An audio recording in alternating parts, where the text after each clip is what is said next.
OCD. What? No. Hello, I'm Pee-wee Herman. Talking Pee-wee is really cuckoo.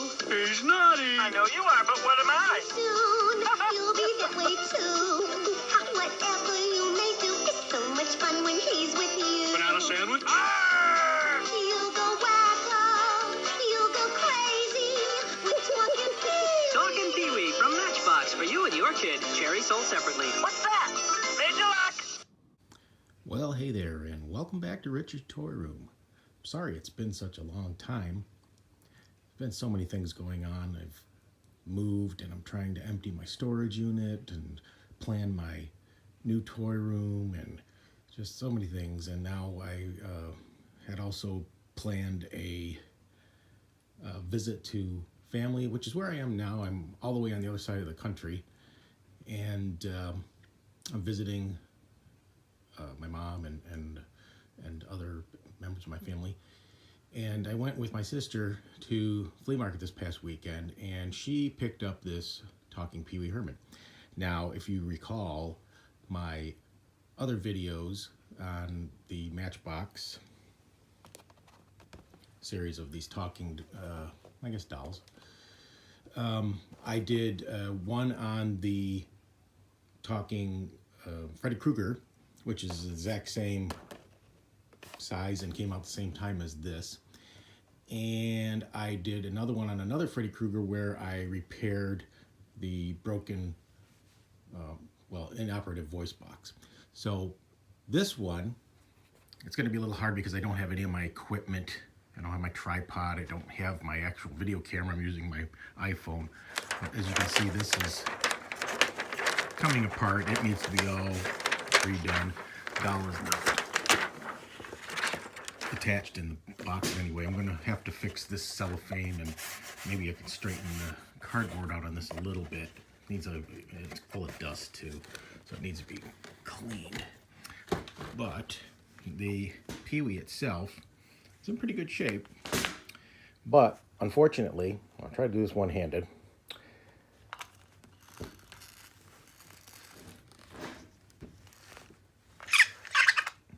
As you can see, he sounds like he's high on helium there, or something approaching that.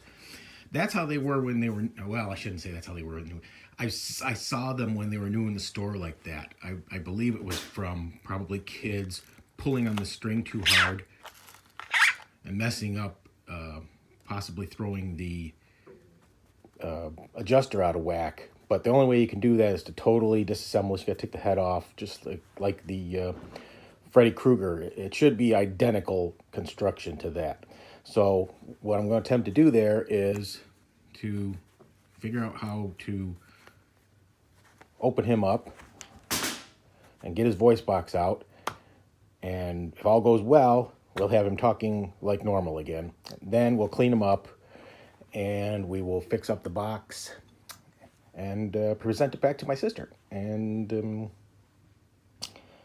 hopefully that's all he needs. So this is going to be a little difficult, so I'm not going to do like a full blow-by-blow on every step here. I'll try to come back periodically and show you what I've done and explain where I am, because it's just too hard to do it one-handed and holding the camera. I hope that will suffice. Most of the technical knowledge that you're going to need anyway would be in that Freddy Krueger video. So if you're really interested in that depth, then watch that one. But when next you see, we will probably have at least gotten as far as getting to the voice box area in this. Well, the first thing I noticed right away is it's a little different than the Freddy, because I could get Freddy's sweater off around the pull string. I don't really care for trying to figure out how to re-knot these things. I don't know what the particular type of knot this is, and I'm just always afraid that I'm never going to get the knot back to the factory type of knot. So I don't like taking the pull rings off of these talking toys at all. Maybe someday I'll gain that knowledge, and it won't be such a big deal. But for now, what I'm gonna do is just leave it like this and pull his coat back as far as I can. Now, as you can see, this sewn up seam here, we're gonna have to take some of that apart, at least probably down to here, from the collar down. Then this, I think it was held on by one screw on the Freddy doll, so we'll see that once we rip these stitches out of here. There also should be a tie strap holding his head on in this area, and feels like there is one in there, so we'll have to cut that, and then we'll be in there. Update. All right, as you can see, we have undone the stitching here, about down here. I mean, we could go farther if we have to. And I've cut the tie strap that holds the shirt onto the neck. It's easiest to work with if you get the head off, although that's not 100% necessary. It's just a lot easier to work with. Sometimes you got to use a hairdryer, but we'll see what happens. Okay, update. So there's 2 screws holding the voice box into his chest. I didn't have to take the head off, so why bother? It's just a pain in the you-know-what anyway. I did not take the cord out. I just don't really want that problem if I don't have to. As you can see, or maybe not, right there, see those like little 1, 2, 3, 4, 5 dots? Those are pegs, and you're supposed to be able to see a wire in between one of those. That's the speed control. So I need to take these 2 screws off, take this voice box apart, and find out which one of those the wire is supposed to be on. Hopefully it's not broken. I don't know why it would be, but I guess we'll find out.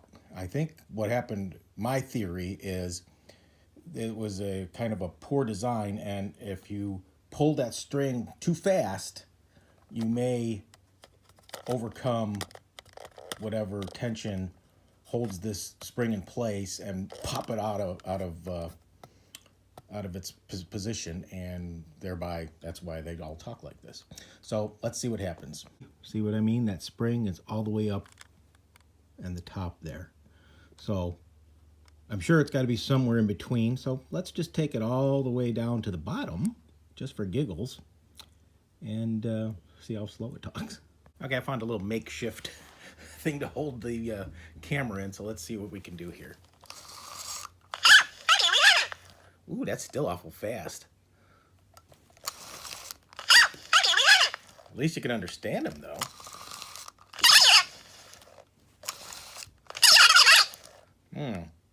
All right, this bears some further investigation. Alrighty, so I think we've got it fixed, about as fixed as I can fix it, if that makes any English sense.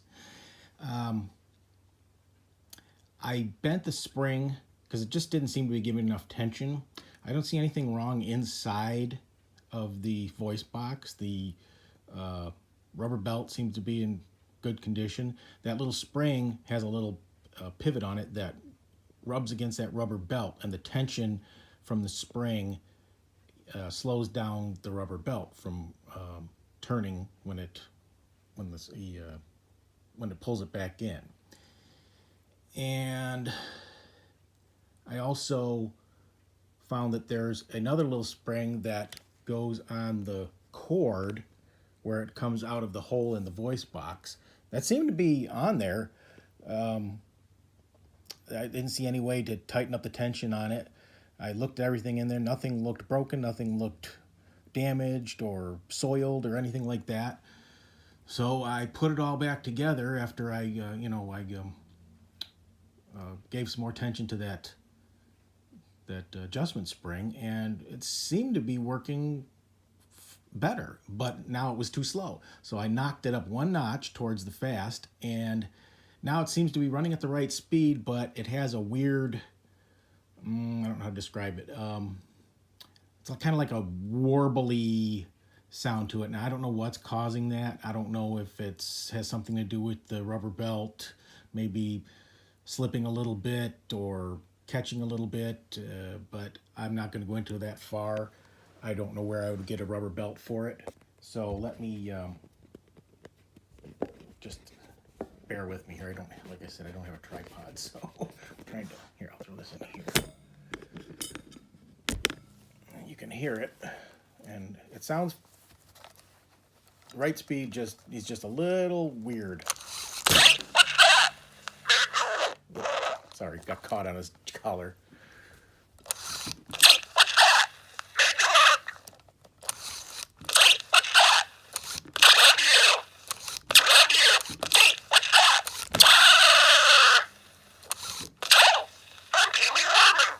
See how it has that kind of like, oh.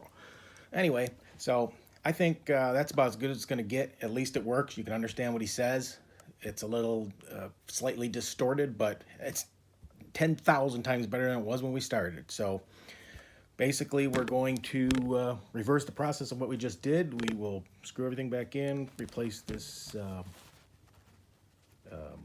tie strap, and sew him back up, and clean everything up and fix that box and present him back to Sissy. Okay, well, it's been a few days since my last video on this, and I just wanted to include this part in the restoration.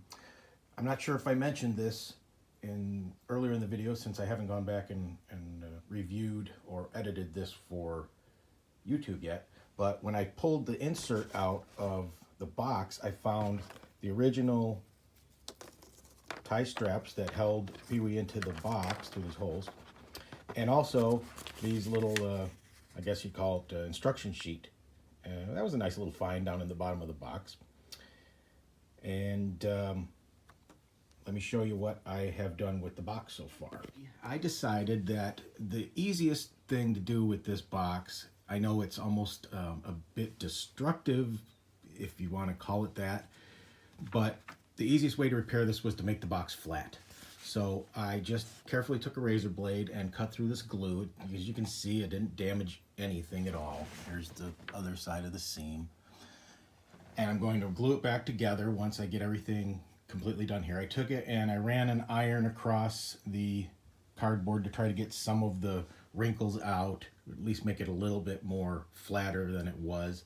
Then I cleaned this. It was filthy. I also cleaned the box. I took a paper towel and I run it under warm water, and then I wrung it out so it was just barely damp, and then I just went over the box, you know, all the surfaces with it, and then immediately wiped it with a dry paper towel, and that paper towel came out black. I mean, this thing was filthy dirty, so it's like a night and day.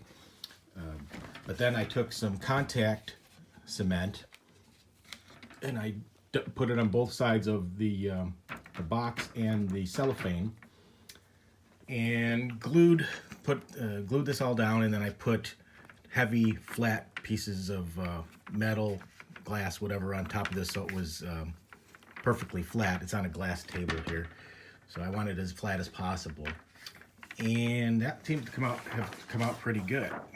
So I mean, it was filthy. It was hanging off of there.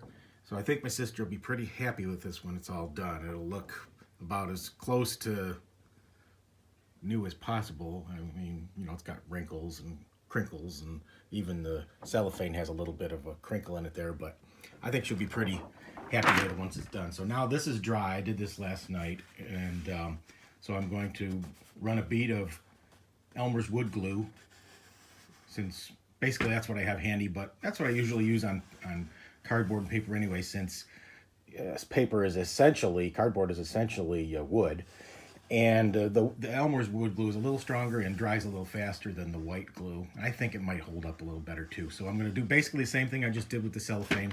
I'm going to run a bead of glue on here. I'm going to flatten it down, and then I'm going to put heavy flat objects on here and let it dry for whatever the amount of drying time it says on the glue bottle. And then it's basically put Pee-wee back on the backing card and slide him in the box and give him back to Sissy. So the next video will be a reveal of everything all done. And after sitting overnight and getting the box glued together, put them inside, and here's the finished restoration project. I think it turned out pretty good. Looks a ton better than it did. I got the cellophane back in. I tried to get a lot of the creases out of the box. I cleaned them up a little bit. That's a shadow on his head from something on the cellophane. That's not dirt.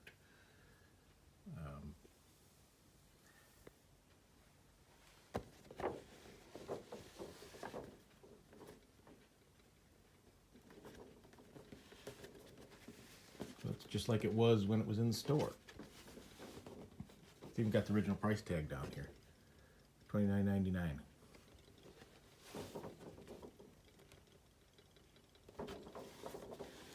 So now we present him to Sissy, and he still has the talk through the box feature. If I can get this to work. One hand, sorry.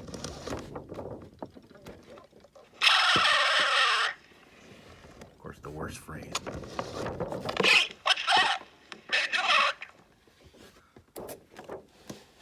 I think that's good enough. So off we go to Sissy's house.